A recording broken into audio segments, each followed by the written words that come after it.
Well, welcome everybody.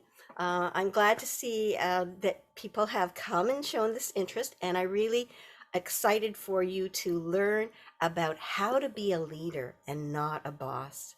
So thank you for taking time in your day to day to learn about how to be a leader and not a boss.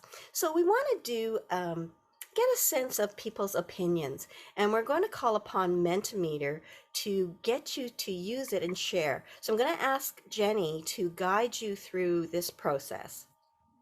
And just confirming everyone's seeing the screen right now. What qualities do you most admire in a leader? So as it says on the screen, go to menti.com and use the code 242666285. You can use this website on your phone, on your laptop, on your iPad, anything works. We have two questions. So first of all, we'll ask you to answer this one first. Basically, submit three answers, your choice. I think there's a word limit though, so keep it a little bit short, and submit. And if you want to submit more than three answers, feel free to just refresh it or not even actually, just submit and then keep going. It'll empty it and then let you resubmit. Okay. So if you're a prolific word user, just keep putting all those qualities you admire most in a leader. And before you know it, we'll see your results popping up on the screen. They may be qualities you admire in yourself, or they may be ones that you've had leaders that inspire you to be better leaders. Fairness is one thing. Teaching and mentorship, listening skills, very good. Flexible, creative opportunities, understanding. You'll notice the larger words means other people have been using that word. So there's an equality. It looks like everybody's used different words right now. So we've got empathy and ambition and being strong and intelligent and confident and positive. Ooh, fair Very has good. come up a few Yeah. times. I guess some of you like that idea and thought, I'm going to add the word fair. So fair still standing out there as being really, really important. What a couple of new words: ambition, empathetic. Ooh, yeah, fair is still standing out as the leader of the group. Okay, we'll just give it another minute. But And I you guess feel got free, anyone who would want to share their thoughts, feel free to unmute and yeah. share your comments with the group. And feel free to use the chat box. I think, this isn't just about me sharing, it's about us collectively sharing. Anybody want to unmute and share anything? Norma. Norma. So I mainly work with men, and we're mainly women on this. And I sometimes feel that a lot of the characteristics that we feel good for women as women, yeah, the men don't necessarily respect the same ones. They might think they do, but they don't. That's my comment. Thank you for sharing. For those that you don't know, Norma, she's an IT game developer. She's got some real kick-ass games out there. So she definitely knows working in the male world. Okay, moving on. What qualities do you least admire in a leader? So we talked about most. What about the other side of the spectrum? So you should have a pop-up on the top of your screen, which prompts you to press next slide or cancel. Don't cancel. Do next slide, and you should be able to submit your answers for this question now. So we have somebody who's written apathetic on there, just as a chat box. Sharp, unwilling. Not flexible, micromanager. Oh, yeah, everybody hates somebody who just keeps telling them, do this, do that, do this. Really? Can I just finish off the first do this, do that? Bad listener. I'm not sure what person meant by sharp. So can you put that comment in the chat box? Because I'm trying to interpret what you're saying. So if you could just add a little bit more to that. Or feel free to unmute. Yeah, unmute or it looks like Kiara doesn't have access to Menti. So blunt was another one of her comments. controlling, arrogant, hostility, egotistical, demanding, self-centered, bad listener. Arrogant, micromanager, self-centered, not flexible. Top 4 for sure. Everybody can relate to that. Sharp meaning short with reasoning. Okay. In other words, they don't get it sometimes. Oh my God. Jessica made a comment there. It says, I know it sounds bad, and sometimes these qualities are actually the ones that male may admire in terms of how they lead. When you were talking about being in a male thing, I thought, I bet you these least are going to look like some of the male qualities. So Jessica, you were sharp in a different sense of the word. Okay. Do we have males out there? Because I want the males to speak up. This wasn't intended to be a female session, but I know there were a couple of males I think that signed up. Not to put you on spot, John, but I see you there. John's here. Hi, John. Feel free to share. But if anything, Hilda, you can get your presentation slides ready. I'm gonna do that. Sarah has here on the comment box, my challenge with managing has been that none of them think that they exhibit these qualities. So self-reflection would be a very good key for a good leader. Absolutely believe that. We were working with one of our clients, and that was one of their challenges too. We had to work with that. I think the trend today for people, managers, male, females, is really to build those soft-sided skills and to connect with staff, build trust. And some of those things that are least admired, male or female, are really not acceptable. And what the outcome of that is that people, when they're confident and smart enough, will just move somewhere else where they can get that kind of leadership that they need. So I'm going to cover 4 things today. Number 1 is, what is a leader and what is the difference between a boss and a leader? And I think that's what you're here for. You want to understand that.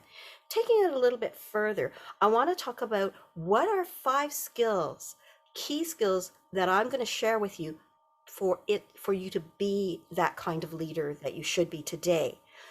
Then I'm going to talk about mastering difficult conversations with confidence. I think this is one of the key things that people don't feel comfortable with. And it's a key thing that I feel you need to gain comfort in. And to do it confidently is really, really important. Then the 4th thing is really how to stand out as a leader with a connect with REVUP approach. This is something that I created. It's the secret sauce to creating a better workplace, a better leader. And this is something that came about as a result of the success that my husband and I had when he and I had an engineering firm. So let me tell you a little bit about myself. My current company is People Bright Consulting. It's a company that I founded over 4 years ago now. I provide full service HR consulting, from strategic planning to training to compliance policies and procedures and recruiting. So that's what we do at People Bright Consulting. I'm also the creator of Connect with REVUP and focusing right now on a program called Leadership People Management Skills Training to really help you hone in on your leadership abilities. The other thing is I'm so passionate about helping people create healthy workplaces.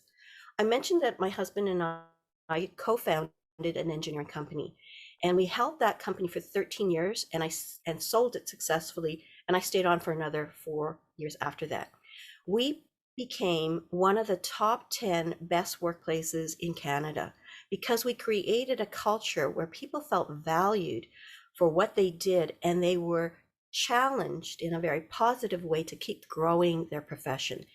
I have 25 years of HR experience, and I'm a successful serial entrepreneur. So I know as a business owner what it's like to grow a business and pragmatically introduce a work culture from a business owner's perspective so that you're balancing the risk you have of creating a strong workplace with the actual building a strong workplace.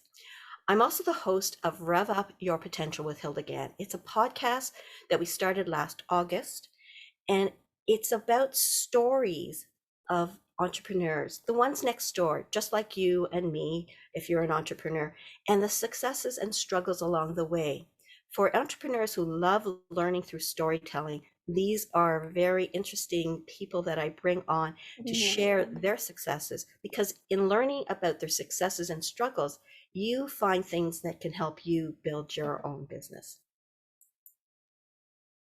So let me give you some reasons why you should step up to the plate and be a better leader, be a stronger leader. In Corporate Predictions 2020, they identified in their report a need to re-energize the workforce. Having been through COVID now, we really have to figure out what's going to happen next. And a lot of things are changing because people are working from home. And in the Hayes report, they identified that it looks like we're going to not go back to the way we did business. You know, those people who work in offices who've gone to remote, the future looks like it's going to be a hybrid. Most people like the idea of working remotely, but most people, even introverts, like the idea of coming to work once in a while. And that ratio, according to the Hay report, is 60-40. So you're going to see that hybrid. And so if you haven't thought about that seriously, what does that mean? How do you revise your policies, your way of engaging people? You need to think seriously about doing it. And then the third thing I want to share is an article from Forbes by Hyken, who said the word for 2021 will be empathy. We need to bring out our empathy game. So those people who are on the least admired leadership qualities, they're going to have to focus on a more empathetic approach. In 2021, I've actually adopted the word for People Bright Consulting is uplift. Uplift people, uplift your company, because when you do that, you can make a difference. And that's what I want to do. So I want to help you as managers make a difference in the lives of those that are part of your company. And in turn, that will help your company grow. So my challenge to you, my question to you, and my gratitude for you coming today because you liked what you thought you would hear is, how are you going to lead now and in 2021 and beyond? So what's the difference between a boss and a leader? I'm going to do a poll here to get you to think about what you want. And so it's anonymous. I just have to relaunch it. And can you see that now? So the question is, when communicating with others, one needs to pay attention to the following. And so pick all that apply. It's a multiple choice, it's anonymous.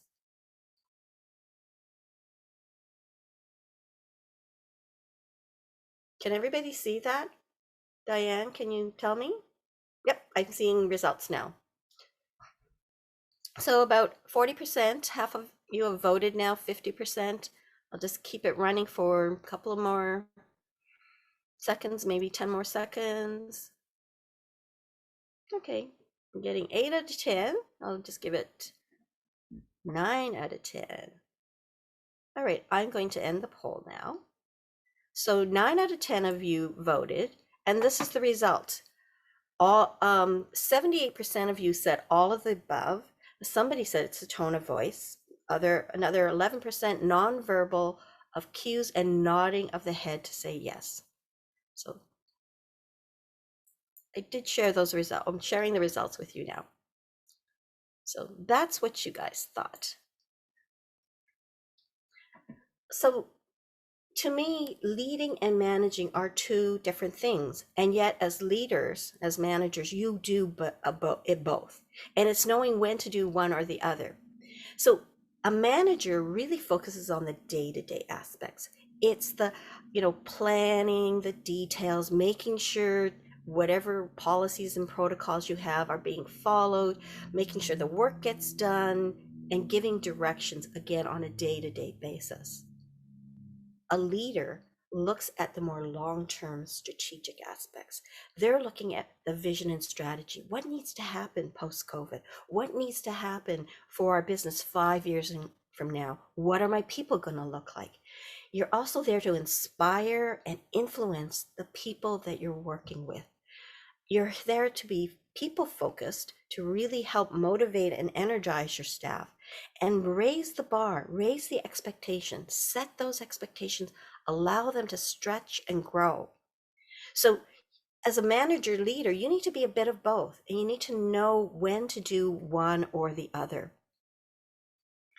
But you can't keep just being a boss all the time. You've got to stop being that boss and start being that leader. And sometimes being a leader means being a bit of a boss too. So how do you find that, strike that right balance? So lead for tomorrow by reimagining your leadership. Step back and think, how can I be a better leader? What do I need to be a better leader? And that part of it is self-reflection and improving yourself. So I'm going to talk about 5 key skills that you need to stop being a boss and start being a leader. To me, number 1, effective communication. And being effective in communication is good day to day, but also when it comes to those difficult, awkward conversations, learning how to master those in your communication toolbox. The third thing is to really stand out as a leader, and you can do that with the concept of Connect with REVUP, which I'll share with you later. Fourth, know yourself, learn who you are, and become confident and capable in what you're doing by understanding your true capacity, your true uniqueness, and how you can help make life better for others as you lead. And the fifth thing is to really understand that with COVID now, remote management is key. And I know people have had questions like, well, how do I make sure they get the work done? How do I know that they're being motivated? Or when do I know that they're stressed out? These are skill sets we didn't necessarily have when we were pre-COVID, but we're required to do that more and more. So you need to hone that skill.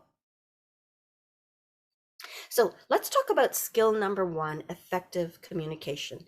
Obviously, I only have an hour and a half, so we're going to speed dial this information. But when you're communicating, it's a message and a receiver. You've got to have this relationship going back and forth. Just because you said something doesn't mean they interpreted the way you said it. And when you hear that, they didn't quite get it, you send another message so that there's this back and forth going on. So I just want to remind you of that concept. The other one I want to share with you is the elements of communication. When we did that poll number 1, people said some people thought it was tone of voice, and these are true, but it's more than that, right? It's a combination of many, many things. And Dr. Morabian had a study, and it's very quoted now. A lot of people know about it. It's the 7-38-55 rule. In actual fact, when somebody says something, the words that they say is only 7% of the communication. When you add the tone of voice, the words that they say has a different meaning to it. So that's another 38% of communication, but it's actually the body language. The words they say can really impact on it, and that's 55%. So all of those 3 things together really help in communication. So let me show you what I mean by getting you guys to do an exercise. I call it the building exercise. In virtual life, if not in real life, if we were live today, we would have done what I call the Lego exercise, but of course I can't use the name Lego, but we would do it with building blocks. But we are in a virtual world, so we actually are creating a different exercise using paper and pen. So again, a fat felt pen is ideal, but a pen will do nonetheless, or a pencil. So what we're going to do is we're going to break up into groups of 2. Do we have an even number, Jenny? Do you think? We'll throw Diane in because I see 14 participants. So Diane, you'll be joining one of the groups to give it an even number. Sounds good. So there's two of you. One person will be the designer. The other person will be listening to what the designer is saying and therefore reproducing what they hear.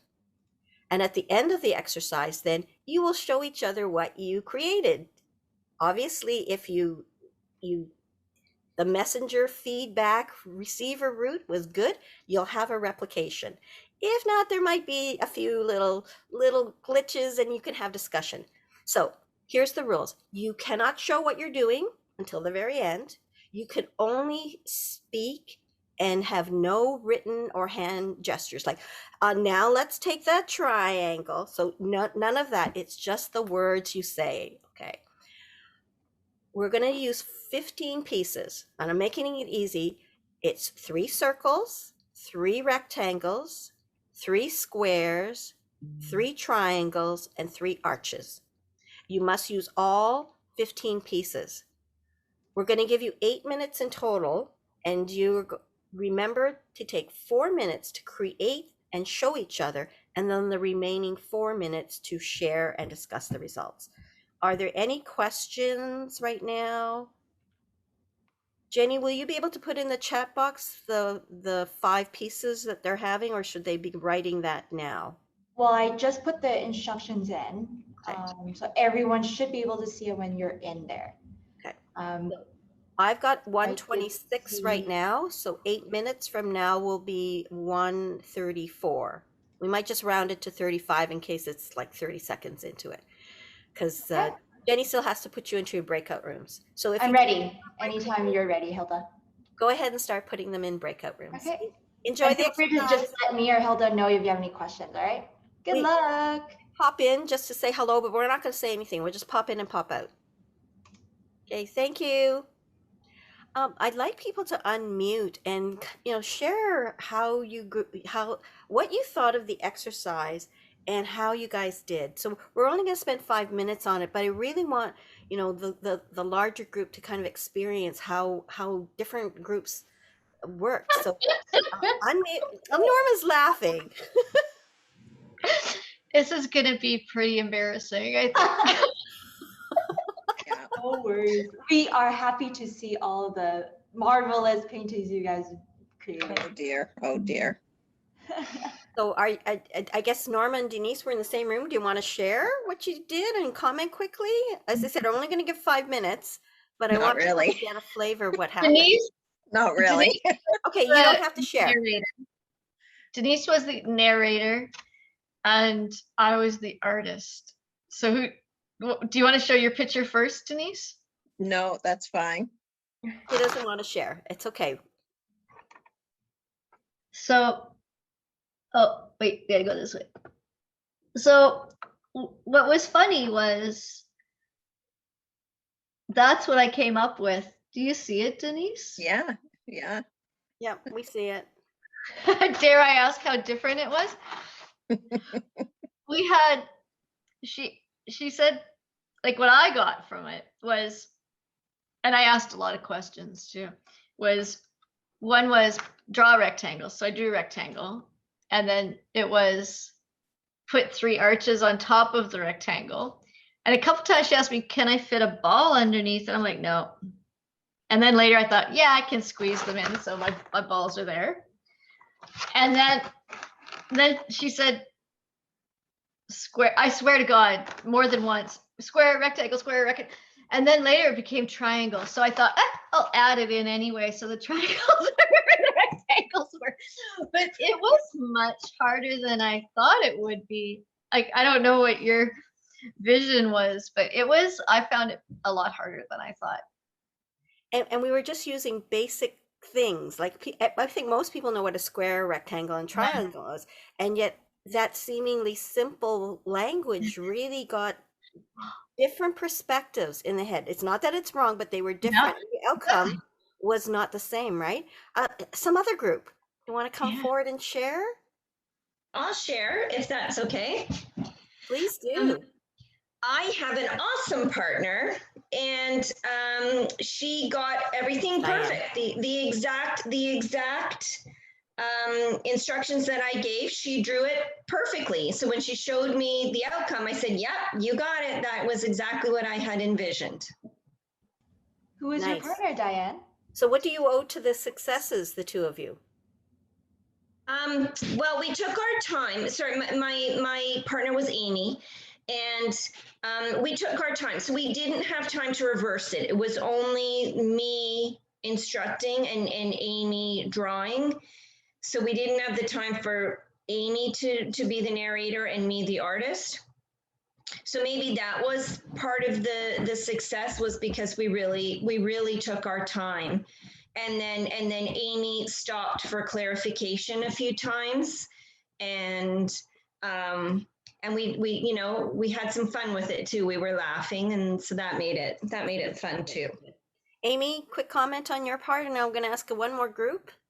Yeah, exactly as Diana says, like we have a lot of back and forth communication, making sure like I'm drawing what exactly she has in mind.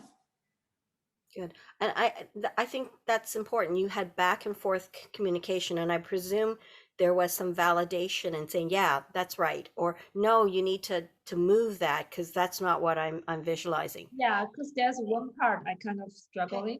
So Great. it took a while to figure out, oh, exactly that's what she wanted to do. Okay. One more group want to come forward. Just raise your hand or unmute. Zara.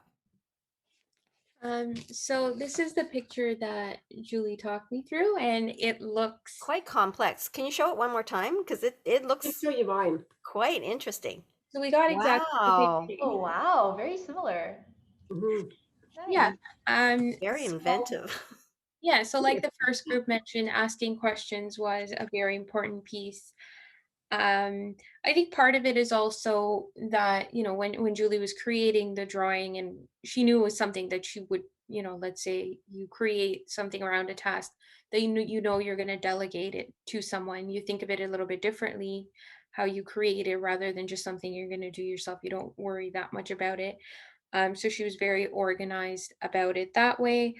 At the start, I feel like I repeated myself some of the questions a bit, like, oh, did I get that right? Did I get that right? And she stopped to answer that every time. And yeah, I found that the communication style worked very, very effectively between us. Yeah. So I shared this example with you to help you understand that sometimes we think what we said is resonating with the person, but then when you see the results, it may not be. You as managers can have that same thing happening to you and your staff or your clients. And that's when the miscommunication really can get unsettling for the two people in terms of productivity, in terms of building trust, in terms of, you know, creating, being on the same page, whether it's clients or staff. So I use a simple exercise to really explain it's not just language. Obviously, if you were side by side, you would get the outcome faster. I'm not trying to speak to micromanaging, so don't sit beside your staff along the way.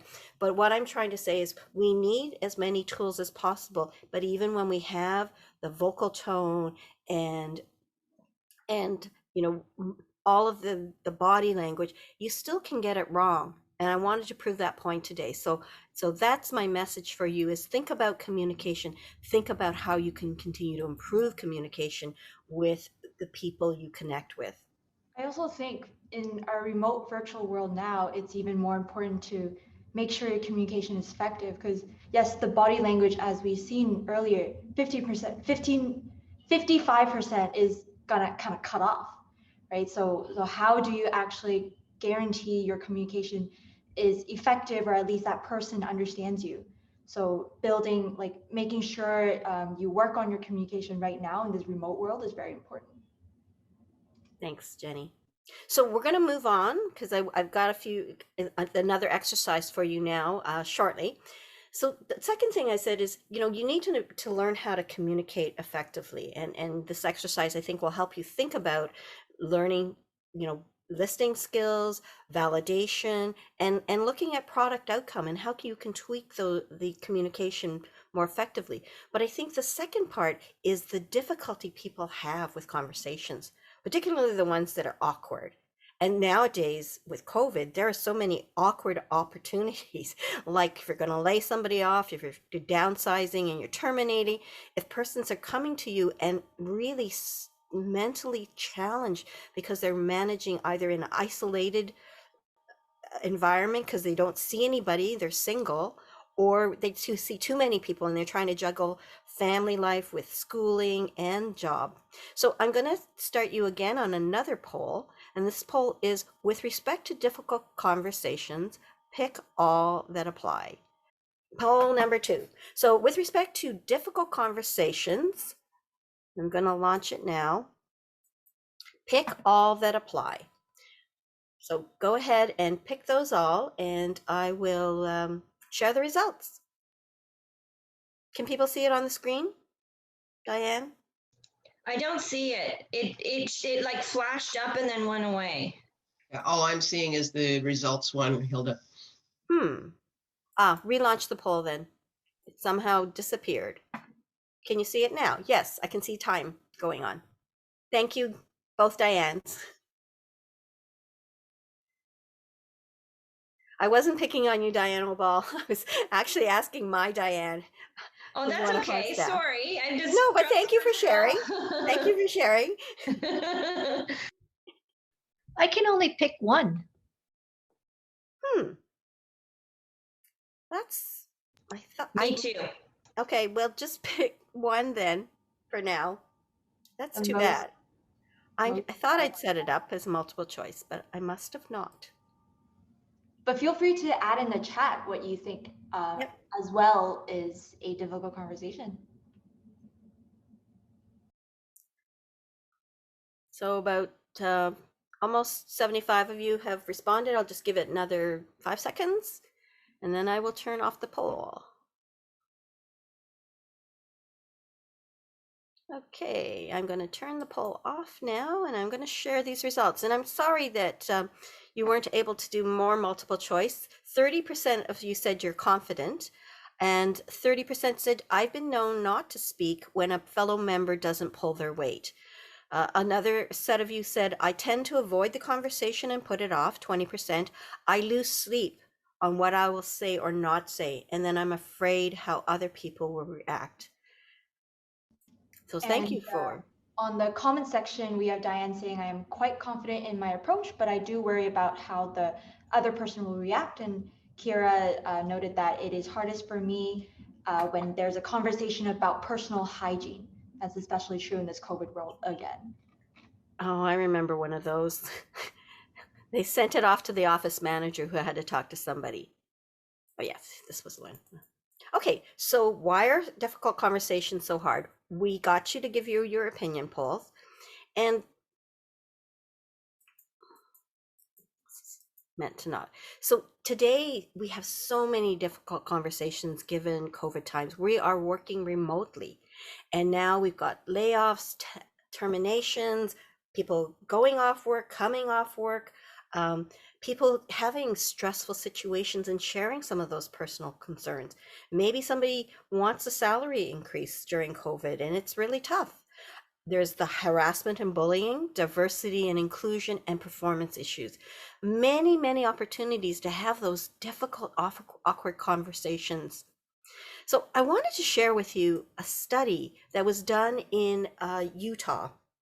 1,000 people were surveyed, and this is what they said about costly conversations. 72% of people fail to speak up when a peer doesn't pull their weight. And in our poll, you guys identified 30% of you said that that was one of the key things, is that you won't speak up. 40% estimate they take as long as 2 weeks thinking about the problem before they all talk to somebody. Can you imagine how that affects morale, productivity, and even, doing the right thing? People might have to do rework because something wasn't said. I love this part. It costs an average of $7,500 US in conversations due to lost time, resources, as a result of people not having that comfort, that confidence to have that difficult conversation. And then add to that the impact that it has on morale, employee engagement, the corporate culture, and the productivity, which means time and costs money from a money perspective. So we're going to kind of just do quickly a case study. Obviously, if I had more time with you, we would delve into it in much more robust way. But here's the situation, because we're in a remote working world. We've got a concern. That remote worker is absent or late for client calls 2 to 3 times in the past week. The client meeting summaries are submitted late. They're responsible for summarizing, and they're not doing it on a timely basis. And now there's the spreadsheets for upcoming client deliverables hasn't been submitted on Monday, and you've got no communication or explanation from them. So if people want to pop out or make a chat, what would you do in a situation? Here's the data you've gathered. What are you going to do? You're going to wait 2 weeks? Are you going to sleep on it? Like, let's say we've done all of that. Let's say now we're going to have the conversation. What are you going to do? That's interesting.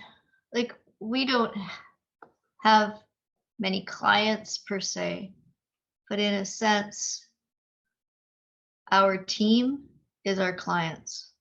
Yeah. And I do have a couple of members that I do see, coming in late for work. And, not really responding quickly to Slack or updating their Jira. When you think 30 people are involved in a project, and the worst part is these are our leaders of our team. So what would you do, Norma? I know what I should do. Yeah. But I'm always afraid of, I know that in a way, if I bring it up, they jump on me. It sounds really weird to say that. Or they will just not admit to it. So usually I avoid it. Unfortunately. But I know that's not what I'm supposed to do. Thanks for sharing that. Anybody else comment before I some of those? Yeah, Kira mentioned approaching them to find out what's going on and seek to understand conversation. Also another one from Kira, asking them to find solutions to the issues to be brought up to them instead of meeting to discuss potential solutions. And then Diane also mentioned, I would start by trying to understand if this behavior is atypical for this employee. If yes, I'd want to understand the emotional state of the employee, and is there a reason for the behavior change? Yeah. Thank you. So I always suggest that you start by listening. You have data, which I've shared above, and you share it in a way that's neutral and respectful. So don't make a judgment. Don't say, I noticed you've been late lately, and I'm concerned. Like right off the bat, you've created not a neutral statement, but a judgment. So rather than make that judgment, just say, I've noticed A, B, and C. I just want to know, is everything okay? It's very open-ended. And then in this situation that I'm sharing, the person shares with you that this working remotely is really tough. I'm a single person. I live on the 30th floor, and I'm really scared to go downstairs. So I've been really only going out to get groceries once a week. And it's just starting to drive me crazy. I've got no balcony. I'm in an apartment with just two small windows, and they face onto another condo. So you quickly get the isolation. Different strategy if they come to you and they say, so what? I don't care, like, give me a break. This is the kinds of things that you need to think about when you're dealing with difficult conversations. Obviously, in this situation, helping recognize the problem, showing empathy, and trying to come up with a solution that's accommodating. So that sets up expectations of work. So you need to be kind of firm with what your expectations are, but you have to be caring. And remember that report that I said, the word for the 2021 will be empathy. So And when you work for a solution together and make sure you follow up with it. So this is just a sample of the kind of case studies that I like to work through. But again, we don't have time, so we're doing this on speed dial. So I want to share with you the approach that I've created that really helps you gain confidence in communication, gain confidence in dealing with those difficult conversations. So Norma, I can help you further. And this, I think, is the aha moment for you guys. Think about this concept of connect with REVUP, which I'll show you in a second. It's an approach that really helps inspire, motivate, and lead. Rather than feeling uncomfortable about conversations, learn to have difficult conversations that are maybe not so difficult because you've created a stronger relationship. When you have a relationship with somebody, you're going to have a different kind of dialogue than when you have an adversarial relationship. Because the minute you say something, no matter how neutral, it's going to lead to, a defensive posturing on both sides. So the REVUP process really helps create trust-based discussions, and that makes those difficult conversations less awkward, less difficult. So skill number 3 is what I want to teach you, is about connect with REVUP. And what is REVUP? REVUP is the solution that my husband and I used through creating that best workplaces in Canada. I didn't call it REVUP in those days, but when I started my own company, I said, how can I help business owners and organizations really be that best version of themselves? What are lessons learned from iTrans that I can help other companies do? Not do what iTrans did, but what are those key fundamentals? And that's REVUP. So REVUP is a really energizing concept. Can you imagine? I want to rev up your potential, but it's also a set of principles. And those principles are 5 words, and REVUP is an acronym for that. When you apply these 5 words, principles, you build trust and communicate more effectively. So first of all, treat people with respect. When you show that you respect others, you start to build a trusting relationship. I used to say, treat people the way you want to be treated. But in this age of diversity and inclusion, we have to understand the individual's experience. So now I say, treat people the way they want to be treated. That will be more valuable than the way I think you should be treated. Second point, equality. Treat people as equals. At iTrans, we thought that everybody's role was equally important, and we made sure staff understood that the person who is making those phone calls, that's ordering the Federal Express to come and pick up a proposal, is equally as important as the person who made the budget. Because anybody who falls through the cracks in doing their job, that proposal is not going to go to a client, and you're not going to win the business to keep your company surviving. So we had that mentality of keeping sure that people had open, honest relationships and really looked at each other as a very valuable asset to the organization.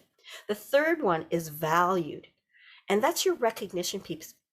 People want to be recognized. I was in a session yesterday talking about career progression and mentorship, and one person said, I came back, I loved my job, I went on mat leave, I came back, and somehow things had changed. And suddenly 6 months later, I really did not enjoy my job, and I didn't feel valued. And that word is important. You need to make people feel that they're an important part of your organization. The last 2 I really love the most, because the first 3 are values. There are good, honest values, but the uniqueness and the potential is the key. Every one of us has strengths and abilities, and if we can see what they are, we can challenge and uplift people to really maximize their abilities. And that's the uniqueness piece. Find out what makes people unique, and then when you know that, really help build that potential so that they become very valuable, important people of the organization. So imagine what your company could be if you adopted the REVUP principles. when you do adopt them, people begin to trust you. They feel like they relate, and it really builds strong relationships. So I want to help you understand again with another exercise. This is, again, we're going to break you out into groups of 3 this time, and we want you to get to know each other. So I want you to each one take a turn, 2 minutes each person. Share 3 things that people don't necessarily know about you. So that's what makes you unique. Then people can ask you a few more questions, but again, keep it confined to 2 minutes each. We'll have 6 minutes in total to do this. And make sure everyone gets a chance, and then I'll give you 2 more minutes at the end to have just a general discussion. So we're going to have 8 minutes on this. So I've got 2 o'clock by the time you get into your breakout rooms. 2:08, we will come back and have a mini group discussion on that. So Jenny, I'll let you lead us through this exercise. So Jenny's setting up the breakout rooms for you now. Yeah, so if you are leaving, so I'm going to recreate them. How many people do we have? 13 minus 3, 10. So we're still in pairs, right? Yeah. No, you can do groups of 3s and a couple of 2s. Okay. Or maybe 2s. That way we'll keep to our time. Yeah, do it in 2s. Okay. Thank you. Sorry, you probably already started. No, it's okay. All right, so we have how many minutes? 8 minutes still? Yeah, we'll give it 7 minutes because there's only 2 of you now. But Okay. give it 7 minutes on the clock. It's 2 o'clock, 2:07. We'll see you back here. And I'll just pop in and out. If you have a question for me, great. If you don't, I'm just popping in and out. And the instructions are in the chat box. Okay, thank you. Did you assign me to a room for now? So maybe we can unmute again and we can just start that discussion. I see people are coming back, but we could actually start. So what did people think about the iceberg exercise?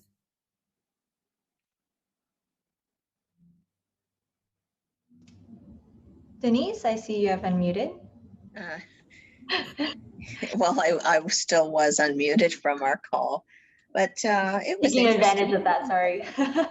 It was good that just, get to know Basha for a couple minutes and things that she likes and things that she doesn't like. So, in a quick summary, it was good. Do you want me to go through those 3 things? And we don't need to know about the 3 things, but having now known that, and maybe she was a new employee, how would that influence your ability to lead and connect with her as a coworker or as a manager? Certainly understand her and understand the situation and be able to empathize again to, how to even motivate her, how to just even getting her name right, something as simple as that, which was important to her, getting her name right. Right. And I started off saying Basia, and I thought, oh, no, it's Russia, Basha, right? That's 'cause right. I remembered that from when I trained her, had a training session with her.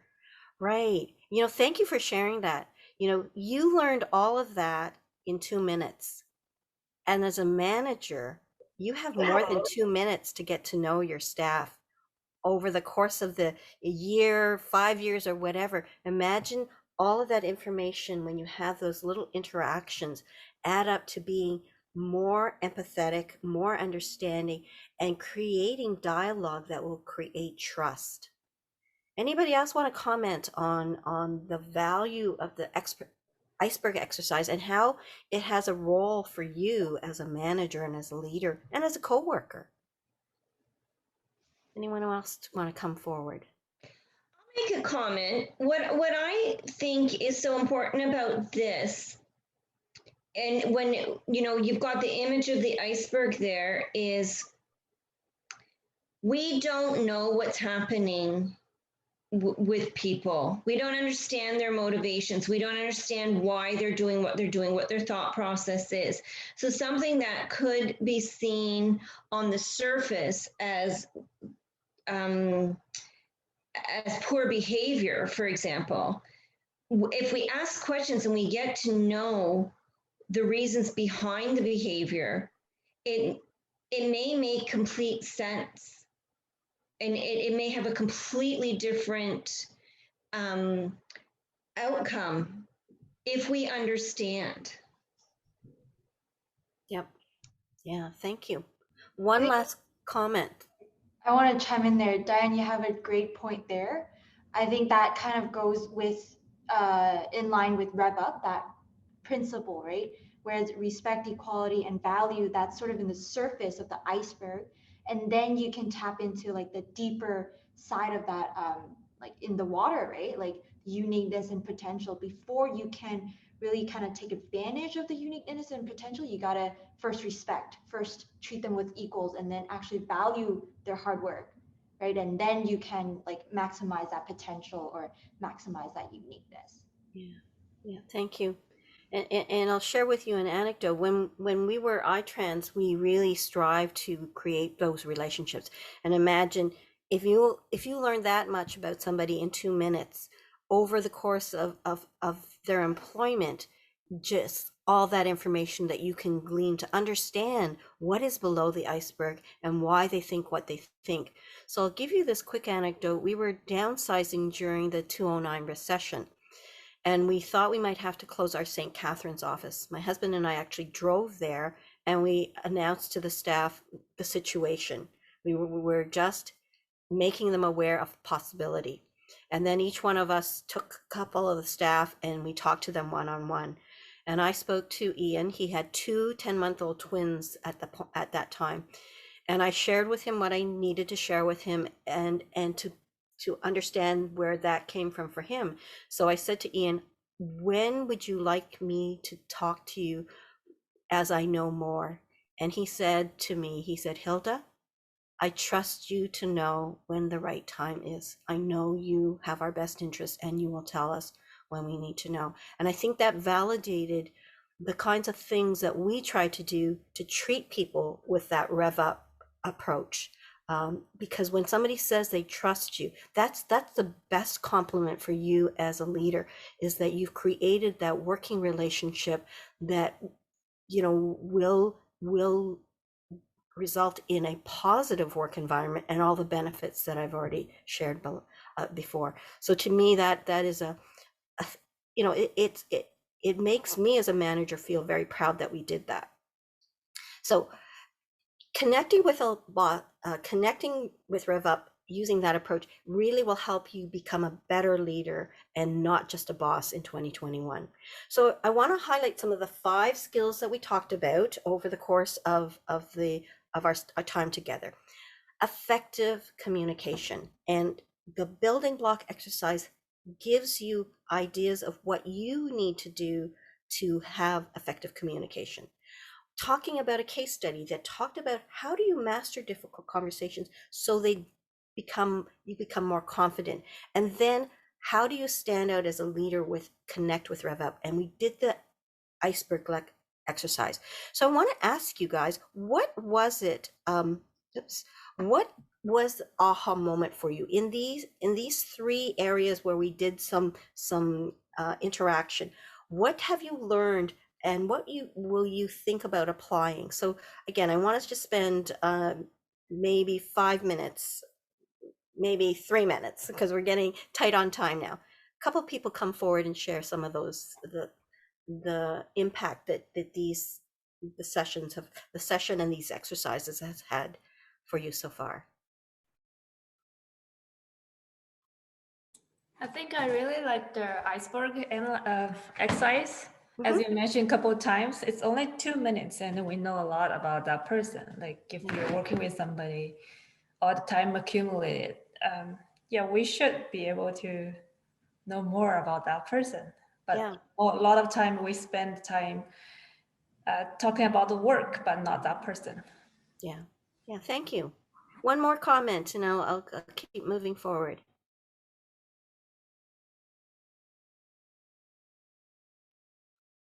Okay. Anything in the chat box before I go to the next slide, Jenny? No, a few people had to jump off. Okay. So today we learned about the effective communication and the 73855 rule. We learned the building blocks. We learned about mastering difficult conversations and some of the strategies that you can use, and of how to don't avoid difficult conversations no matter what. The cost to you $7,500, according to a study.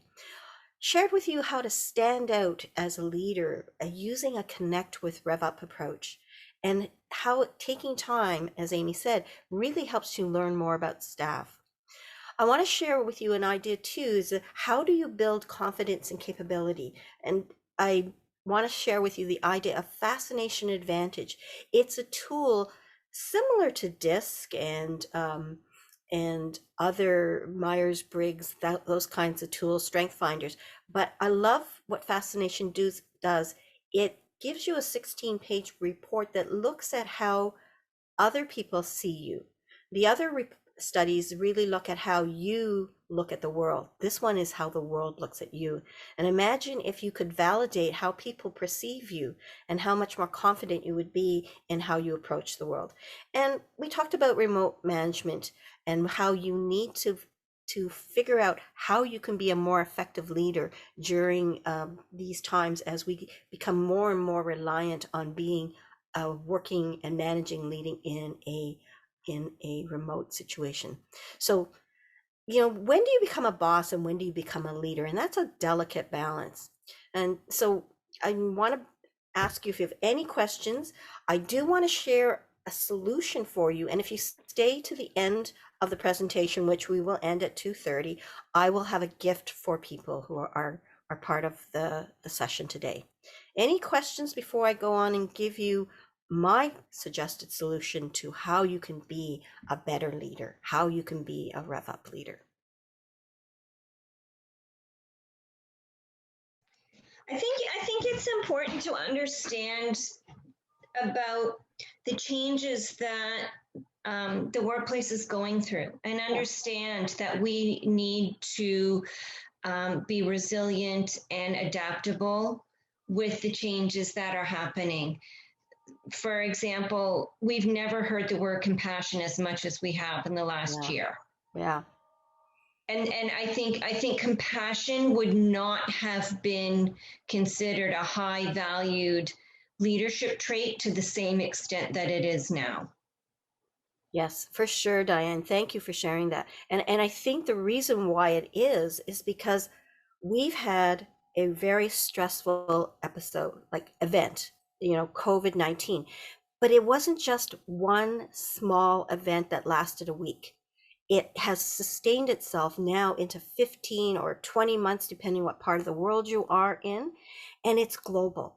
And the human body cannot continue to have this kind of stress this long. It's now chronic.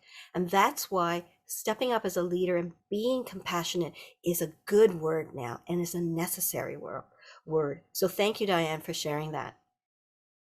Any other quick comment, and then I'm going to move forward with what you do. How many of you want to change? So let me say, how many of you want to gain confidence in your ability to lead? You want to distinguish yourself in terms of, when do I be a boss? When do I be a leader? And should I be more of a leader? How many of you want to know how to talk with people in difficult and awkward situations? And we have so many, particularly now during these COVID times. How many of you want to learn how to motivate and inspire staff and connect easily with others? How many of you want to value learning about who you are and how your uniqueness is different and can be used to harness your ability to manage and lead? And how many of you want to understand better what you can do to be a better manager during the remote situation that we find ourselves in? So I want to help you learn to be a better leader and not just a boss, and knowing when sometimes you need to be a boss, but when you should always be a leader. That's a delicate balance. So I do have this special upcoming training. It's called Connect with REVUP, which is my concept of how my husband and I became successful. And I'm focusing in right now on helping leaders through a program called REVUP Your People Management Skills. It's a 4-week virtual management and leadership training program that I provide for Zoom, through Zoom. It's for business owners, entrepreneurs, and leaders. It will be every Thursday for 1.5 hours from 1 to 2:30, starting on May 13th.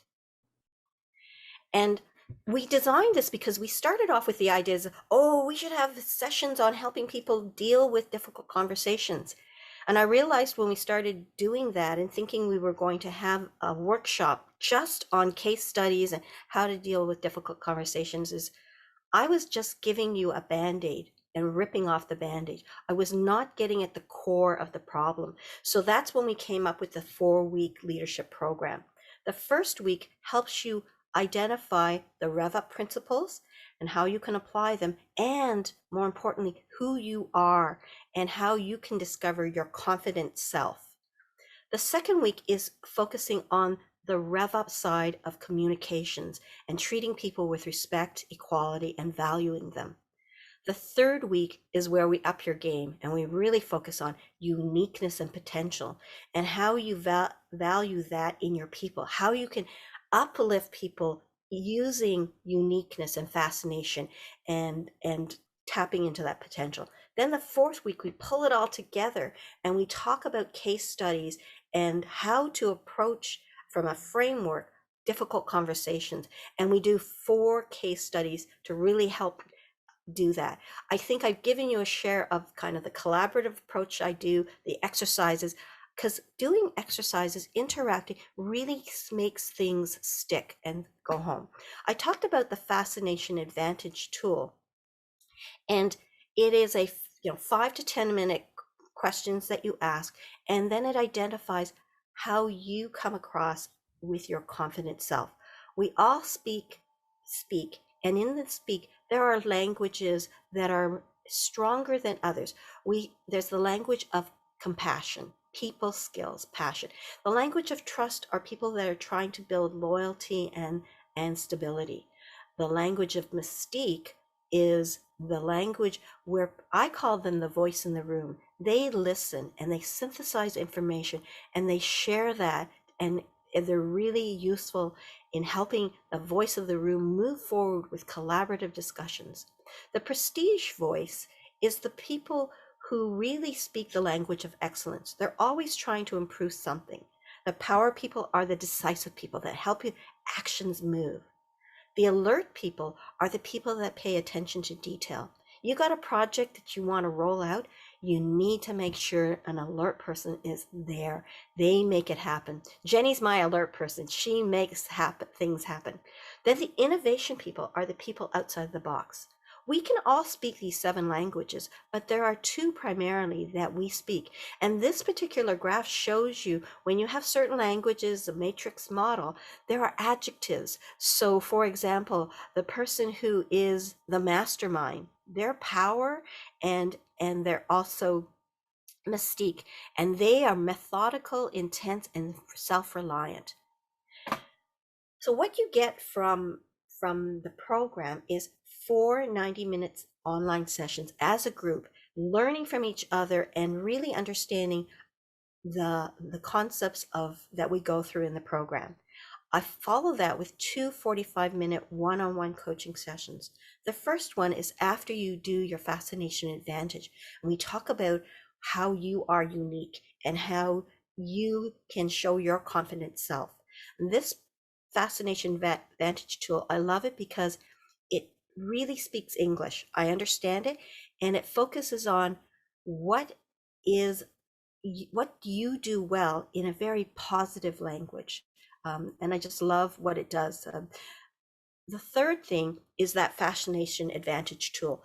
It is a 16-page report that really goes into understanding you better. We provide a REVUP potential workbook that helps you see the lessons you learned, like we did today, those aha moments. You document them, you learn about things you want to do and that you want to change. The last thing is a support group. After the program is over, we have monthly meetings. Our last session was taking our Fascination Advantage tool and identifying the 3 key adjectives that differentiate you. 2 to 3 key adjectives. So I might say, I create, dynamic solutions. So it really helps you identify who you are that way. Our next one will take our Fascination Advantage tool and apply it to LinkedIn. So it really shows how really unique and powerful we can be. Why should you attend? If you believe that you want to better motivate and lead and engage teams, if you want to manage those difficult, sensitive, awkward conversations with more comfort and confidence, if you really see yourself boosting your people management skills so you can be a REVUP leader, to me, some of the gratifying moments for me as a leader is when I have been able to help uplift somebody to promote themselves into the next level, to reach a desired goal. That to me is great. And in turn, they too make my life easier because they're producing more, they're shining. And when they shine, I shine too. So if you want to build better relationships, if you want to become a more confident person managing the growth of your business and your organization or your role, and if you want to help increase revenue and sales, then you really should think about coming. These are some of the testimonials that people say. I'm not going to read them. You do get a copy of this at the end. I will just highlight the one from Alice on the right side. She said, there were so many aha moments and so many good tips that I could apply immediately. Hilda's workshop was full of interactive activities and real life case studies. It was a fantastic workshop. In fact, it was funtastic. Was a new word. I said, oh, that's cool. That's cool. So what is included is, the 4-week virtual program I mentioned, the 4 90-minute sessions, 2 coaching sessions with me, 45 minutes, that 16-page report, the workbook that will help you really understand what you're learning, what you want to do, and that post-training group. So the value of that program would be $4,500, and I'm offering it for $997. So when you think back to that study that said the fact that when you avoid conversations, it's worth $7,500. If you want to pay for it one time, then there is actually $100 reduction. So it would be $897. If you wanted to pay over 2 times, then $498 for the first payment and $499 for the second payment, which is week 2 of the program. I said if you stayed to the end, I would share with you a gift. So for those of you who have learned something today and say, I love the style, I love what I can possibly learn from this, and I would love to really step up and be a better leader, then I'm going to offer additional 75% off either of the options that you've decided. This will be valid between now and Friday night at midnight. So the coupon code would be REVUP May. May is in the start date of the program. So if you want to do that, sign up between now and Friday, April 23rd, midnight, and take advantage of the $75 off coupon. Put REVUP May in the promo code. So I would love to see many of you come and join me. The last class we did, so many aha moments. People who said, I thought I was a really good communicator, but after that building block exercise, I realized that I'm not as effective. I thought everybody thought the way I did. And I remember a stressful moment post session, and she said, Hilda, I'm having a stressful day. I know it. I know when I'm stressed how I'm going to come across. So I'm going to calm down and I'm going to use my effective communication skills. And in fact, she says now I really enjoy communicating with others. I listen more, I hear more, and I'm a better communicator. So I'd love to see you there, joining the group, listening to activities, interacting. This program will help you lead with confidence, communicate more effectively, and really build a foundation of success, whether you're a leader, a business owner, this can help you. So I hope you'll join me on May 13th for 4 weeks from 1 to 2:30 every week to rev up your people management skills. Any questions or any thoughts about the program, that the workshop that you had today, the offering that I'm sharing with you? I'm going to open it up for a conversation. We are right at 2:30 now. Jenny, Diane, and myself. Diane, my assistant, not you, Diane Oval, will stay on for any questions or just general comments about bossing up or being a better leader and owning your leadership skills versus being a boss. Any comments, thoughts? We have a few comments on the chat. Just says, thank you, Hilda. Great presentation. Thank you. Lots of great tips. And yes, on the chat, I've also added the link to where you can find more information on this program, as well as register. Hopefully you guys do. And also the code REVUP May, again, $75 off if you sign up today and up until tomorrow, Friday, 11:59 p.m. And yes, if this training is for you, but payment is a concern, please do contact me, Hilda, or Diane. We are very happy to assist you in making sure you attend this training. Thank you, everyone. If you have any questions or comments, feel free to put it in the chat or unmute yourself. Thank you. I appreciate you guys taking the time today to listen. I hope you adopt a rev up approach in your lives. And treat people with respect, equality, value, and look at the uniqueness and potential in yourself and each other. Thank you.